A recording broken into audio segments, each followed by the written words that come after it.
Olá a todos, eu sou a Ana, do Sonho de uma Leitora, e hoje eu venho-vos trazer a minha opinião sobre o livro A Herdeira.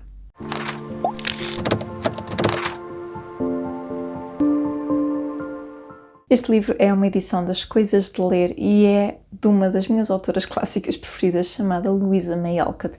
Vocês poderão já ter ouvido falar dela através do livro das Mulherzinhas, que é talvez a saga mais conhecida dela. E eu adoro esta autora, já desde as Mulherzinhas, li montes de coisas dela, só que existem pouquíssimas coisas dela publicadas em Portugal. Há uns tempos atrás eu vi que tinham lançado este pequenino conto ou novela e fiquei super entusiasmada para ler e comprei-o há pouco tempo e ele ficou super barato. Eu já não me lembro, acho que custou €1, qualquer coisa assim do género. Depois posso deixar por aí o preço e o link para o book haul onde eu falei um bocadinho dele. Mas eu nem sequer sei se esta editora ainda existe. Eu penso que esta edição já está em final de stock, a ser esgotada. Eu não sei se esta editora ainda existe, mas eu tinha mesmo que saltar a oportunidade de comprar este livro, porque de facto eu já li imensas coisas da autora e a maior parte tive que ler em inglês porque existem pouquíssimas publicadas em Portugal. Então de que é que nos fala este livro? Esta história foi logo um ponto que me surpreendeu imenso, passa-se em Inglaterra. Para quem conhece esta autora é norte-americana e As Mulherzinhas é passado durante a Guerra Civil Americana, portanto estão a ver ali o período histórico e aqui nós temos uma história passada em Inglaterra, o que surpreendeu-me imenso logo à partida. E conta a história de Edith. E Edith é uma órfã. Ela nasceu na Itália, é filha de pais italianos e ficou órfã muito cedo, mas houve um senhor inglês, um senhor nobre, que a viu e ficou encantado com a maneira de ser dela e com a doçura dela e a beleza dela e a adotou e trouxe para a Inglaterra como dama de companhia da filha. Esse senhor tem 2 filhos, o Arthur e a Amy, e a Amy então é uma rapariga muito doce, muito simpática e então fica ali com uma dama de companhia e tutora, de certa forma, porque ela acaba por lhe ensinar italiano, ensinar a desenhar e tudo mais. E aqui a nossa história começa anos mais tarde, quando chega à propriedade um amigo do Arthur que vem passar lá uma temporada. Este amigo é o Lord Percy e ele é um nobre rico, mas que tem uma história de amor muito triste do passado, porque anteriormente ele apaixonou-se perdidamente por uma rapariga, estava mesmo apaixonado, até se aperceber que o irmão mais novo também estava apaixonado por ela.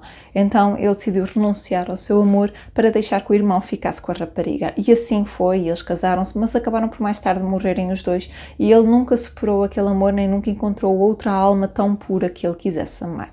Então aqui na nossa história começa quando ele chega e se depara com a Edith, com aquela pureza de alma, com uma rapariga super meiga, super dedicada aos outros, super atenta e que prescinde muitas vezes dos cuidados dela própria e da atenção para ela própria para com os outros. Nós aqui temos montes de aventuras e intrigas e muito ciúme e temos aqui muitas personagens muito engraçadas que dão muito valor ao que é puro e ao que é correto. Louisa May Alcott, para quem leu só As Mulherzinhas, se calhar isso pode lhe ter passado um bocadinho despercebido, mas para quem lê a maior parte das obras dela, como é o meu caso, ela consegue ser um bocadinho moralista. Há que ver isto à luz da época, não é? Estamos a falar de um clássico da literatura, estamos a falar de uma época em que os valores incutidos eram um bocadinho diferentes. E Louisa May Alcott sempre deu muito valor às pessoas puras de coração, que faziam tudo pelos outros e que deixavam o seu próprio cuidado de lado.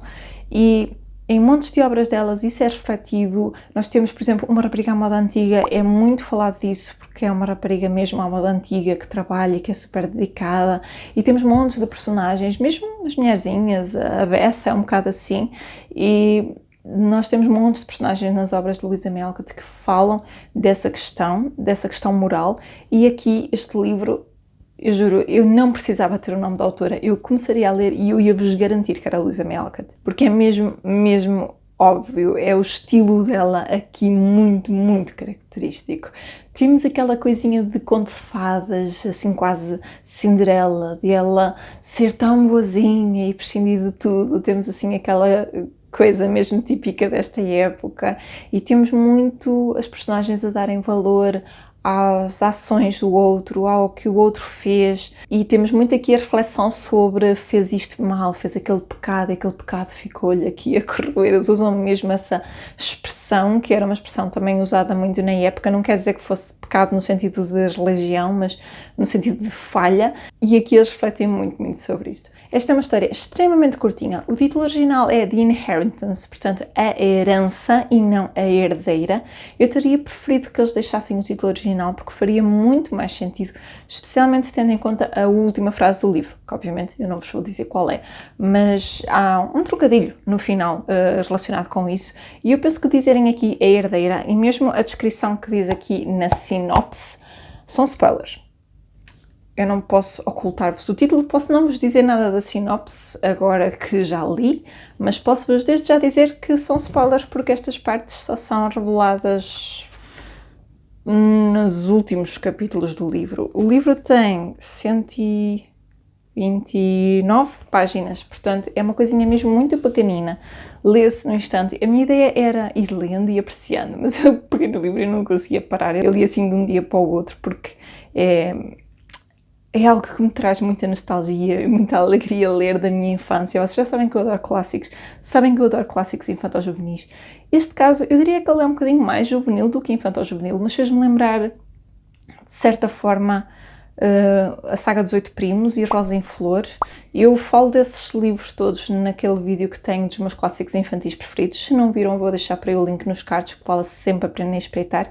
Mas essa duologia em particular fez-me lembrar aqui um bocadinho, porque estamos a falar aqui de 2 irmãos, que mora também com uma prima, então estamos a falar aqui de um grupinho de amigos que estão juntos e que partilham as suas aventuras juntos e que também se apaixonam juntos. Portanto, temos aqui uma história de amor clichê, previsível e clássica, assim, com todos os traços da época, com esta questão do que é correto e o que é errado, muito, muito firmes, que Louisa May Alcott fazia muito isso. Aliás, se precisam de prova disso, leiam aquele livro que é Work, A Story of Experience, dela. É só sobre isso, de início ao fim, até faz um bocado de confusão. Mas Louisa May Alcott tem muito esse traço e, apesar de não ser uma história 5 estrelas, apesar de não ser nada de transcendente, apesar de ser tão previsível que nós estamos a ler a primeira linha e já estamos a ver como é que vai acabar, eu adorei esta leitura, soube mesmo bem, tinha muitas saudades de ler coisas novas desta autora, tinha saudades de ler coisas novas desta autora em português, porque, como podem imaginar, ler clássicos na língua original deles é sempre muito mais custoso, é preciso muito mais esforço para entender que estamos a falar de uma linguagem diferente, com expressões diferentes, e soube muito bem ler este livro. Devo alertar que esta tradução está bastante fraca. Não fraca no sentido de construções frásicas que não lembram ninguém, nem fraca no sentido de palavras que não existem e que estão aqui, porque isso acontece em muitas outras traduções. Neste caso, há imensas gralhas mesmo, gralhas de faltar uma letra ali, de haver 2 espaços acolá, claramente que faltou revisão aqui.